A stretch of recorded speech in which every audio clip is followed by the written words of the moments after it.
Hello friends, welcome to my channel smiley classes. I hope कि आप लोग बहुत ही अच्छे होंगे। आज हम लेके आए ईवीएस का मोस्ट इंपॉर्टेंट क्वेश्चन।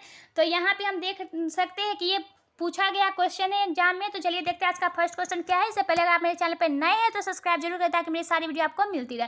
तो यहाँ पे फर्स्ट क्वेश्चन है कि प्रेक्षण विधि की सीमाएं क्या है। तो प्रेक्षण विधि की सीमाएं क्या है? सीमाएं यहाँ पे जो भी होगा ये निगेटिव ही होगा ये प्रेक्षण विधि की। तो देखते हैं क्या है। तो इसमें फर्स्ट है कि यह विधि मितव्ययी नहीं होता है।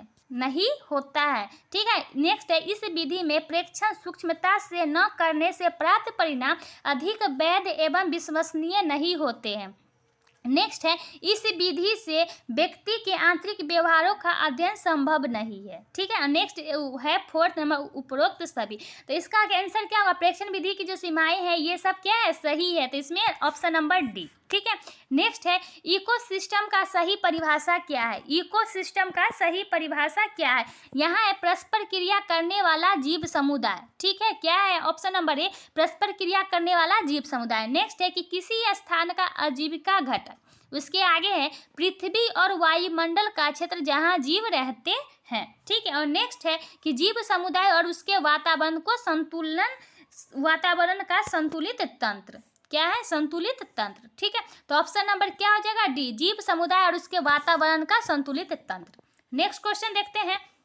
नेक्स्ट क्वेश्चन है कि मानव विकास के क्रम में दो पैर पर चलने का सबसे बड़ा लाभ है। दो पैर पर चलने का सबसे बड़ा लाभ क्या है मानव विकास के लिए? तो यहाँ पे ऑप्शन 4 है। ऑप्शन 1 देखते हैं, शरीर को अच्छी प्रकार का आधार देना। बी है शरीर का भार कम करना। सी है हाथ स्वतंत्र रूप से मस्तिष्क की आज्ञानुसार कार्य कर सकते हैं। और डी है अधिक तेज चाल। तो क्या हो जाएगा इसका? तो इसका आंसर हो जाएगा सी, हाथ स्वतंत्र रूप से मस्तिष्क की आज्ञा के अनुसार क्या करते हैं? कार्य कर सकते हैं। ठीक है।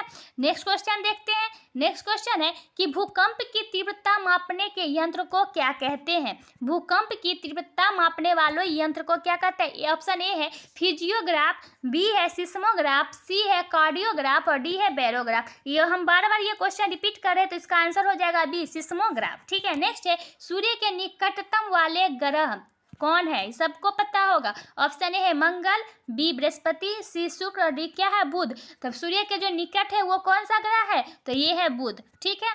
नेक्स्ट क्वेश्चन देखते हैं, गिर राष्ट्रीय पार्क किस राज्य में स्थित है? गिर राष्ट्रीय पार्क, ये क्वेश्चन बार बार रिपीट कर रहे हैं, ये VVI क्वेश्चन। ठीक है। ये बार बार पूछा भी जाता है। तो यहाँ पे क्या है? राजस्थान में, गुजरात में, मध्य प्रदेश में और महाराष्ट्र में। तो गिर राष्ट्रीय पार्क कहाँ है? तो ऑप्शन नंबर बी, गुजरात में है। ठीक है। नेक्स्ट है, निरीक्षण विधि की विशेषता नहीं है। हम यहाँ देखिए यहाँ नहीं है क्योंकि हम कंफ्यूज हो जाते हैं, नहीं रहते और दिखता ही नहीं है एग्जाम में। तो यहाँ पे क्वेश्चन सही से पढ़िए, निरीक्षण विधि की विशेषता क्या नहीं है? तो यहाँ पे यह एक मनोवैज्ञानिक विधि है। ऑप्शन बी है यह प्रत्यक्ष अनुभवों पर आधारित है। ऑप्शन सी है यह एक बाल केंद्रित विधि है जिसमें शिक्षक एक प्रशासक के रूप में होता है। और ऑप्शन डी है यह विधि विभिन्न सर्वेक्षणों द्वारा अपनाई जाती है। तो यहाँ क्या होगा? ऑप्शन नंबर सी, यह एक बाल केंद्रित विधि है जिसमें शिक्षक एक प्रशासक के रूप में क्या होता है?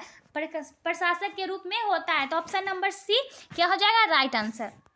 नेक्स्ट क्वेश्चन है कि पर्यावरण शिक्षा में समस्या समाधान विधि का गुण क्या है? पर्यावरण शिक्षा में समस्या समाधान विधि का गुण क्या? ऑप्शन ए है लक्ष्य केंद्रित विधि, बी है सृजनात्मक विधि, सी है चयनात्मक विधि और डी है ये सभी। तो यहाँ पे क्या हो जाएगा? ये सभी। ठीक है। नेक्स्ट है कि किसी पारितंत्र के तत्वों का चक्रण कहलाता है। पारितंत्र के चक्रों का ये तत्व का चक्रण क्या कहलाता है? तो जीव भू रासायनिक चक्र, भू वैज्ञानिक चक्र, रासायनिक चक्र, इनमें से कोई नहीं। तो इसका आंसर क्या हो जाएगा? तो इसका आंसर हो जाएगा ए, जीव भू रासायनिक चक्र। ठीक है। नेक्स्ट है, चिपको आंदोलन के प्रणेता कौन है? और ये बार बार ये क्वेश्चन रिपीट हो रहा है तो ये VVI क्वेश्चन। तो यहाँ पे क्या है? हेमवती नंदन बहुगुणा, सुंदरलाल बहुगुणा, मदर टेरेसा और महात्मा गांधी। सबसे पहले चिपको आंदोलन किसका है? तो पर्यावरण से संबंधित है, जिससे पर्यावरण में तो न महात्मा गांधी आती है और न मदर टेरेसा। अब बची हेमंत नंदन बहुगुणा, सुंदरलाल बहुगुणा। बहुगुणा तो लास्ट में दोनों के, अब इसमें से होगा कौन? तो याद रखिएगा ये इसका जो आंसर है सुंदरलाल बहुगुणा। अब कैसे याद रखेंगे? तो इसको सुंदर, हम लोग देखते कि हाँ वो देखो सुंदर है, सुंदर है, तो याद रखिएगा ये सुंदरलाल बहुगुणा राइट आंसर होगा, चिपको आंदोलन की प्रणेता है। ठीक है। नेक्स्ट क्वेश्चन है, इंसुलिन की रासायनिक प्रकृति क्या है? इंसुलिन की रासायनिक प्रकृति क्या है? यहाँ पे क्वेश्चन दिया हुआ है कि ए विटामिन, बी प्रोटीन, सी वसा, डी कार्बोहाइड्रेट। तो इंसुलिन की जो रासायनिक प्रकृति है वो है प्रोटीन। क्या है? प्रोटीन। ठीक है। नेक्स्ट है, पौधे में अर्धसूत्री विभाजन कहाँ होता है? तो पौधे में अर्धसूत्री विभाजन कहाँ होता है? तो सबको पता है, ए है मूल शीर्ष में, परागकणों में, तने में और परागकोश में। तो इसका आंसर क्या हो जाएगा? तो इसका आंसर हो जाएगा डी, परागकोश में। ठीक है। नेक्स्ट है, जैविक समुदाय में प्राथमिक उपभोक्ता होता है। जैविक समुदाय में प्राथमिक उपभोक्ता होता है। ए है मांसाहारी, बी है सर्वाहारी, सी है शाकाहारी और डी है डेट्रीवोर। क्या है? डेट्रीवोर। तो ऐसा नहीं कि हम इसका देख लिए कि ये सबसे अलग है तो ये होगा, ये नहीं होगा। जैविक समुदाय का प्राथमिक जो उपभोक्ता है वो है शाकाहारी। Option number C. ठीक है। नेक्स्ट है, ज्वर नियंत्रण को आमतौर पर सबसे अधिक प्रयोग की जाने वाली औषधि कौन है? ज्वर नियंत्रण, फीवर में हम सबसे अधिक कौन सा मेडिसिन उपयोग करते हैं? और फिलहाल ये हो चुका है सबके साथ और सबको पता होगा। ऑप्शन ए है ब्रुफेन, बी है बी कम्प्लेक्स और सी है पैरासीटामोल और डी है लिव 52। तो ये सबको पता होगा। क्या होगा इसका आंसर? इसका आंसर होगा पैरासीटामोल। ये ऑलरेडी कोरोना के टाइम पे जब कोरोना वैक्सीन लग रहा था तो उस समय सबको पैरासीटामोल दिया गया था, याद रखिएगा। ठीक है। नेक्स्ट है कि दही निर्माण हेतु कौन सा सूक्ष्मजीवी उत्तरदायी है? दही निर्माण के लिए कौन सा सूक्ष्मजीवी उत्तरदायी? तो इसका आंसर सबको पता होगा। Option number D, lactobacillus. ठीक है। नेक्स्ट क्वेश्चन देखते हैं। नेक्स्ट क्वेश्चन है, मानव रुधिर वर्ग की खोज सर्वप्रथम किसने की थी? तो मानव रुधिर की जो सर्वप्रथम ये वैज्ञानिक खोज जो है किसने की थी? तो इसका आंसर क्या होगा? इसका आंसर होगा लैंडस्टीनर। क्या हो गया? लैंडस्टीनर। ठीक है। नेक्स्ट क्वेश्चन है, प्याज आलू अदरक क्या है? प्याज आलू अदरक क्या है? जड़ है, तना है, अपासनिक जड़ें है, सल्प पत्र है। तो क्या है? तो ये है तना। क्या है? तना। नेक्स्ट क्वेश्चन है, एक कोशीय सूक्ष्म जीव है। एक कोशीय सूक्ष्म जीव है। तो एक कोशीय कौन सा सूक्ष्म जीव है? तो ये होगा, ये क्या है? स्पाइरोगेरा।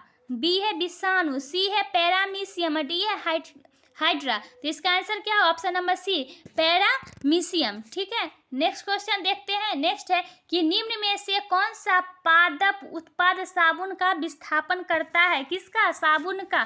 तो क्या है इसमें? रुद्राक्ष, रीठा, तेंदु और ये सभी।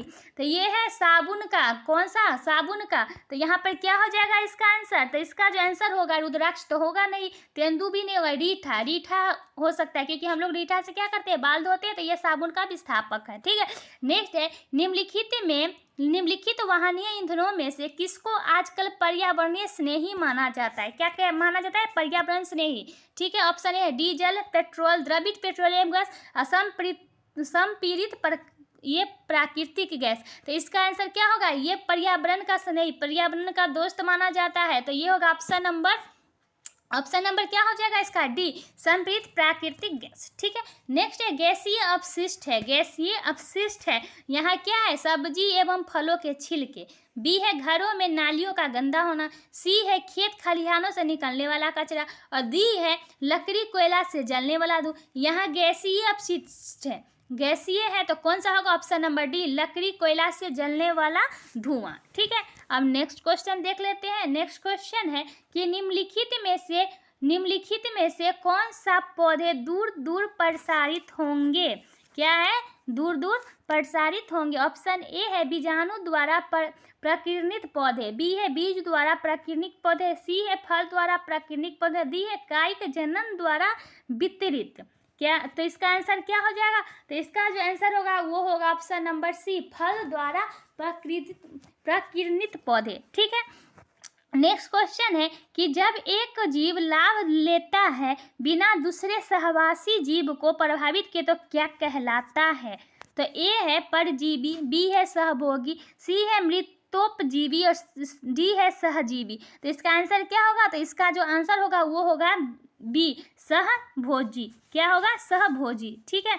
नेक्स्ट है कि जब मोर सांप को खाता है, सांप कीड़े को खाता है और कीड़े हरे पौधे को खाते हैं तो मोर का पोषण तल क्या होगा? तो ए है प्राथमिक उपभोक्ता, बी है अंतिम अपघटक, सी है प्राथमिक अपघटक, डी है खाद्य पिरामिड के शीर्ष पर। तो क्या होगा इसका आंसर? तो इसका आंसर होगा डी, खाद्य पिरामिड के शीर्ष पर। ठीक है। नेक्स्ट क्वेश्चन है नेक्स्ट क्वेश्चन क्या दिया हुआ, निम्न में से कौन सा कायांतरित सेल का उदाहरण है? किसका कायांतरित सेल का उदाहरण है? ए है बलुआ पत्थर, बी है ग्रेनाइट, सी है संगमरमर, डी है चूना पत्थर। तो इसका आंसर क्या होगा? तो इसका आंसर होगा सी, संगमरमर। ठीक है, नेक्स्ट क्वेश्चन देखते हैं। नेक्स्ट क्वेश्चन है कि महासागरों में से निम्न में से कौन सा लवण सर्वाधिक मात्रा में पाया जाता है? कहाँ? महासागरों में। ए है मैग्नीशियम सल्फेट, बी है कैल्शियम सल्फेट, डी है मैग्नीशियम क्लोराइड और डी है सोडियम क्लोराइड। तो महासागरों में कौन सा लवण सर्वाधिक मात्रा में पाया जाता है? तो सोडियम क्लोराइड। ठीक है, नेक्स्ट है राज्यसभा में होने वाली सभाओं की अध्यक्षता कौन करता है? राज्यसभाओं में होने वाली सभाओं की अध्यक्षता कौन करता है? ए है उपराष्ट्रपति, बी है राष्ट्रपति, सी है प्रधानमंत्री और डी है भारत के मुख्य न्यायाधीश। तो इसका क्या आंसर हो जाएगा? इसको सबको पता होगा, इसका आंसर हो जाएगा ए, उपराष्ट्रपति। ठीक है, नेक्स्ट क्वेश्चन देखते हैं। निम्न में से किस मिट्टी का विस्तार भारत में सर्वाधिक क्षेत्र में है? किस मिट्टी का विस्तार भारत के सर्वाधिक क्षेत्र में है? ए काली मिट्टी, बी जलोढ़ मिट्टी, सी लाल मिट्टी और डी बलुई मिट्टी। सबको पता होगा भारत में सर्वाधिक मिट्टी है जलोढ़ मिट्टी। ठीक है, नेक्स्ट है जो शाकाहारी जंतु भोजन के लिए हरे पौधे पर निर्भर रहते हैं वो कौन से चरण के उपभोक्ता है? किस चरण के? ए है प्रथम चरण के, द्वितीय चरण के, तृतीय चरण के और है डी उपभोक्ता। तो ये कौन से चरण के हैं? याद रखें, तो ये है प्रथम चरण के उपभोक्ता जो पेड़ पौधे पर निर्भर रहते। लास्ट है और लास्ट क्वेश्चन और इम्पोर्टेंट है, देख लीजिए क्या है, प्लेग क्या है? तो विषाणु जनित बीमारी, कवक जनित बीमारी, जीवाणु जनित बीमारी और खनिज जनित बीमारी। तो ये कौन सा है? प्लेग जो है वो जीवाणु जनित बीमारी है। तो ये रहा ईवीएस का मोस्ट इम्पोर्टेंट क्वेश्चन, जो इस तरह का क्वेश्चन हमेशा एग्जाम में पूछा जा रहा है, ये एग्जाम में पूछा गया क्वेश्चन है। तो आज का वीडियो आपको कैसा लगा ये हमें कमेंट करके जरूर बताएं। साथ ही लाइक शेयर सब्सक्राइब जरूर करें। अगर मेरे चैनल पे नए हैं तो सब्सक्राइब करें और पुराने हैं तो शेयर जरूर करें। फिर मिलेंगे नेक्स्ट वीडियो में, तब तक के लिए बाय बाय, टेक केयर।